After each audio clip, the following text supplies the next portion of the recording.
Tenhamos compaixão das pobres almas do purgatório. A oração pelos mortos. Saudade e oração. Meditação para o dia 14 de novembro. Não julguemos que lembrar nossos mortos é ter apenas deles uma saudade que aos poucos vai decrescendo em intensidade, à medida que passam os anos. Chorar nossos mortos e perpetuar-lhes a lembrança no mármore, na tela, no livro, é permitido sim. Porém, não fiquemos só nisso. Juntemos a saudade à oração.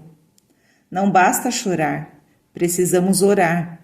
E nunca se precisa tanto de oração como depois da morte. No purgatório, as pobres almas estão como o paralítico da piscina que dizia a Jesus: Hominem non habeo. Senhor, eu não tenho um homem que me lance na piscina para ser curado. Dependem aquelas almas santas de nossos sufrágios, de nossas orações e sacrifícios. Deus as entregou à nossa caridade. Sempre é eficaz a nossa oração pelas almas. Tal é a opinião do piedoso oratoriano Padre Faber. É infinitamente mais útil e eficaz a oração pela libertação dos defuntos que padecem no purgatório que a oração pelos pecadores da terra, cuja perversidade e más disposições paralisam os esforços para os salvar. As santas almas não põem obstáculo algum à eficácia das orações que por elas fazemos. Juntemos a nossa imensa saudade dos mortos, nossos queridos, a oração, e sempre a oração. Escreveu o padre Sertilangês. A lembrança dos mortos sem a oração é uma lembrança fria, um triste pensamento. É uma exploração do nada. Porém, com a oração, é um vento que sopra em direção a Deus. É uma ascensão nas asas da esperança. Oremos pelas almas benditas que padecem no purgatório. Demo-lhes a esmola de nossas preces fervorosas e da riqueza das indulgências do tesouro da Igreja. Dizia São Francisco de Sales: Vós que chorais inconsoláveis a perda de vossos entes queridos, eu não vos proíbo de chorar, não, chorai, mas procurai adoçar vossas lágrimas com o suave bálsamo da oração, que muito mais do que todas as demonstrações exteriores de pesar, pode concorrer para aliviar as almas que a morte vos arrebatou. Essa é também a linguagem da Igreja, nossa mãe. Não proíbe nossas lágrimas, é tão humano chorar. Todavia, não fiquemos tão só num pranto estéril e desesperado. Oremos, juntemos ao pranto nossas orações, saudade e oração.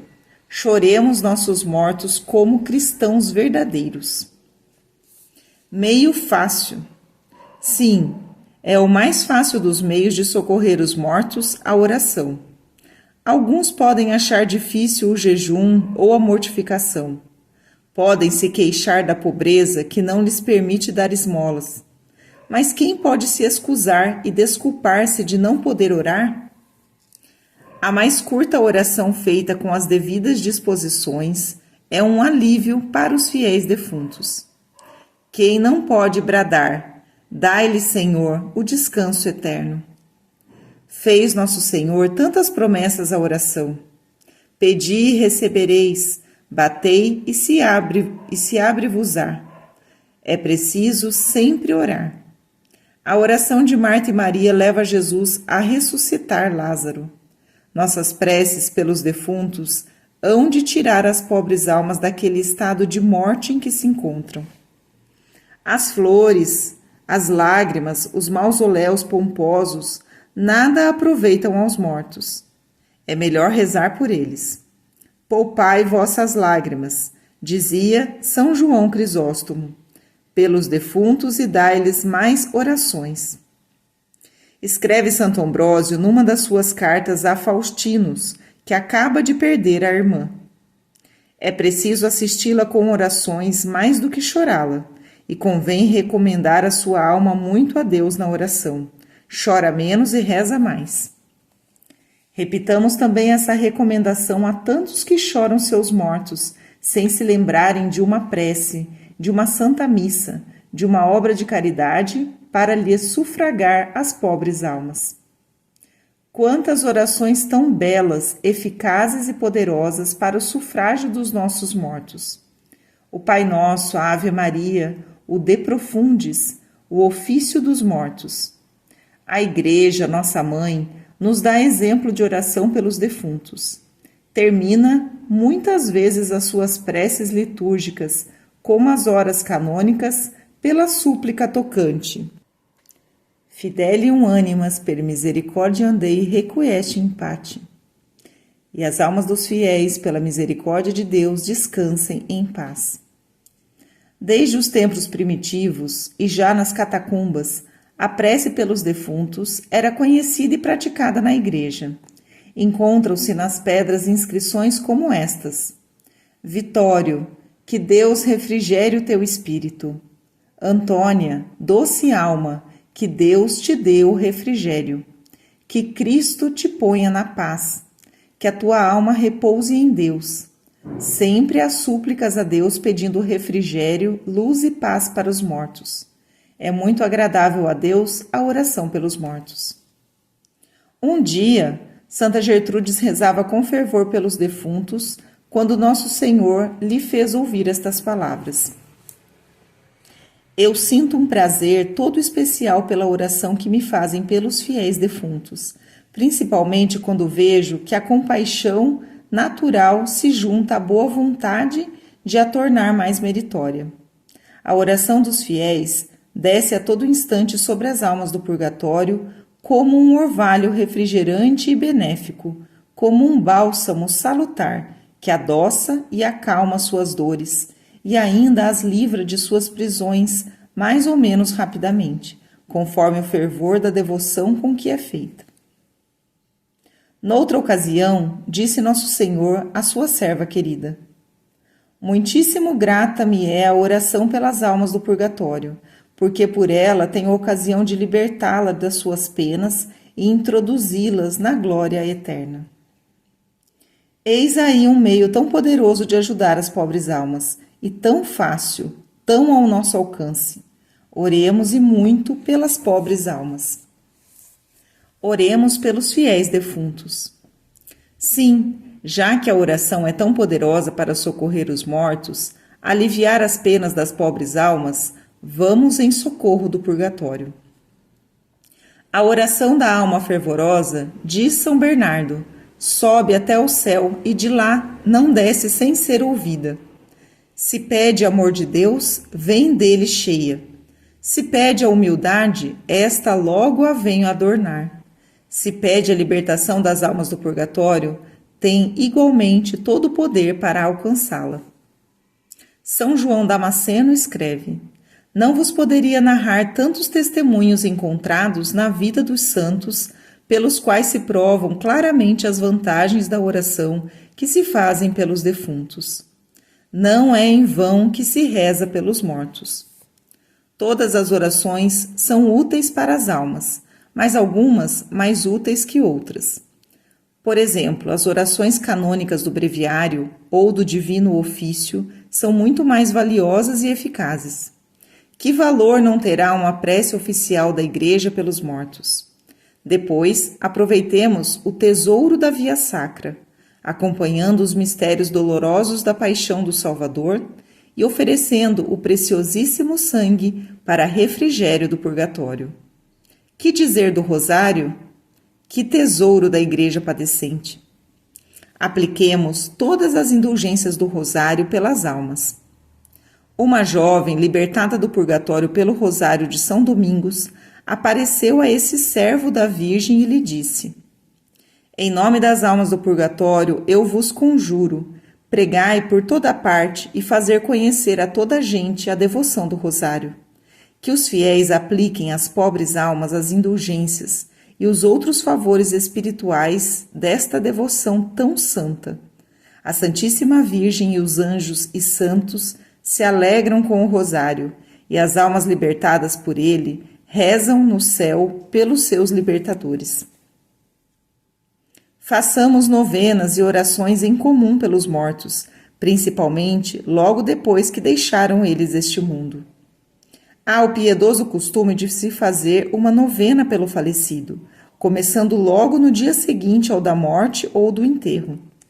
Durante 9 dias, reúne-se a família em torno de um altarzinho para implorar a misericórdia do Senhor pelo defunto. Multipliquemos fervorosas preces pelos nossos mortos queridos e pelas almas mais abandonadas. Minha filha, dizia certa vez Nosso Senhor a Santa Ludigarda, não posso resistir às tuas súplicas. A alma pela qual pedes logo estará livre dos teus sofrimentos. Oh, não será essa a resposta que nos dará Nosso Senhor também, se orarmos com todo o fervor de nossa alma, com toda a caridade pelos defuntos? Um santo bispo, conta Rossignoli, em suas Maravilhas do Purgatório, teve um sonho. Viu uma criança que com um anzol de ouro e uma linha de prata retirava uma mulher de um profundo poço. Acordou, abriu a janela e viu no cemitério, que lhe estava no fundo de casa, o vizinho, um menino tal como que viu em sonho, ajoelhado junto a um túmulo em oração. Que faz aí, menino? Pergunta-lhe o bispo. Eu rezo um Pai Nosso e um De Profundis pela alma de minha mãe, que está aqui sepultada. Entendeu logo o santo prelado que a oração singela do pequenino era o anzol de ouro e o Pai Nosso e o De Profundis o fio misterioso que vira em sonho. Tal é a nossa oração pelos mortos. Exemplo: Santa Margarida de Cortona e as almas do purgatório. A grande pecadora que foi Margarida de Cortona e que, convertida, veio a ser a Madalena dos últimos tempos, pela admirável penitência e a grande santidade a que chegou, era uma grande devota das santas almas do purgatório. Desde que se converteu, dedicou-se, cheia de caridade, a socorrer as almas sofredoras. Nosso Senhor lhe permitiu ver muitas vezes a triste condição dessas almas para lhe excitar a compaixão e interceder por elas. 2 negociantes foram assassinados e, por misericórdia de Maria Santíssima, da qual eram fervorosos devotos, alcançaram uma contrição perfeita na hora derradeira e se salvaram.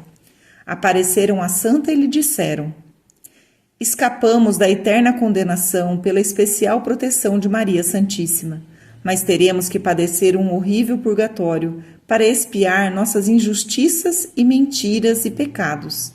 Ó serva de Deus, nós vos pedimos que mandeis avisar nossos amigos e parentes, que façam restituições de nossos maus negócios e deem muitas esmolas aos pobres em paga de nossas injustiças. Ajudai-nos, Margarida, com vossos sufrágios.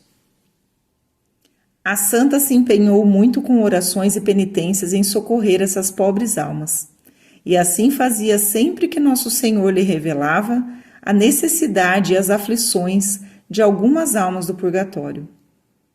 Quando faleceu o pai da santa penitente, ofereceu ela por aquela alma querida muitas orações e toda a sorte de sufrágios, penitências e santas comunhões. Deus, Nosso Senhor, lhe fez conhecer que as suas orações aliviaram as almas do seu pai e da sua mãe, e que tiveram muito abreviados dias de purgatório. Também ao saber da morte de uma criada, Giulia, que durante muito tempo ficou com ela, Margarida não cessou de recomendar essa alma da pobrezinha Nosso Senhor. Foi-lhe revelado que a criada ficaria no purgatório apenas até a festa da purificação de Nossa Senhora, e logo seria levada ao céu pelos anjos.